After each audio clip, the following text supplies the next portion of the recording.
Hello সবাইকে, আরেকটা নতুন এপিসোডে সবাইকে স্বাগত। নিয়ে এলাম জবার পরিচর্যা গরমকালে কী করবে আর একটু অ্যাডিশনাল স্টেপস। ঠিক আছে, প্রথম হচ্ছে গাছগুলো, জবা বা যে কোনো গাছ, ঠিক আছে, যা যা গাছ আছে আমার সবকটা, যদি এই গরম এখন 38-40 ঘুরছে, আরও বাড়বে, যদি ভালো হয় অল্টারনেট দিনে যদি ঠান্ডা জল দিয়ে গাছগুলোকে ধুয়ে দাও, শুধু গোড়া না, গাছের পাতাগুলো ধুয়ে দাও। এখন সব ওই এদিক ওদিক সব দিক করা তো সম্ভব না। ঠান্ডা জল আমি কী করি, আমি 2 বোতল জল ডিপ ফ্রিজে রেখে দিই।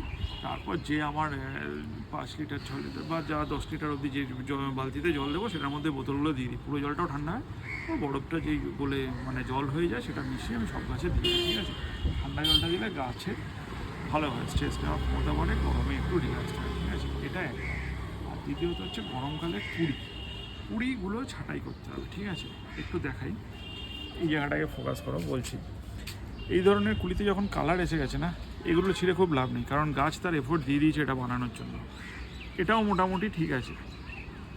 যেগুলো ছাঁটবেন হচ্ছে এই অবস্থায়, গাছের এই যে কুড়িগুলো যখন সদ্য আসছে, কুড়িগুলোকে ছিঁড়ে ফেলবেন। এই যে আমি এটাকে ফেলে দিলাম। ঠিক আছে, এগুলোকে ফেলে দিলে কী হবে, গাছ এই সময় গ্রোথের পিছনে শক্তিটা দেবে, অকারণে ফুল নিয়ে না। হ্যাঁ, সব ফুল ফেলতে বলছি না, সব গাছে এক আধটা করে রাখতে পারেন। ঠিক আছে, এক আধটা করে বড়ো হলো, কিন্তু ম্যাক্সিমাম যে ঝাঁকগুলো আসবে সব ফেলে দেবেন। ঠিক আছে, আর ফেলতে হলে একদম ছোট অবস্থায়, এরকম কালার এসে গেলে বা এত বড় হয়ে গেলে ফেলে কোনো লাভ হয় না, ততক্ষণে গাছের যা শক্তি খরচা হয়ে গেছে। ঠিক আছে, এটা গরমের দুটো অ্যাডিশনাল পরিচর্যা যেটা আমি করি। আপাতত দেখতেই পাচ্ছেন তার ফল গাছগুলো। ঠিক আছে, আবার পরের এপিসোডে নতুন কিছু তথ্য নিয়ে আসবো। ততদিনের জন্য বাই বাই।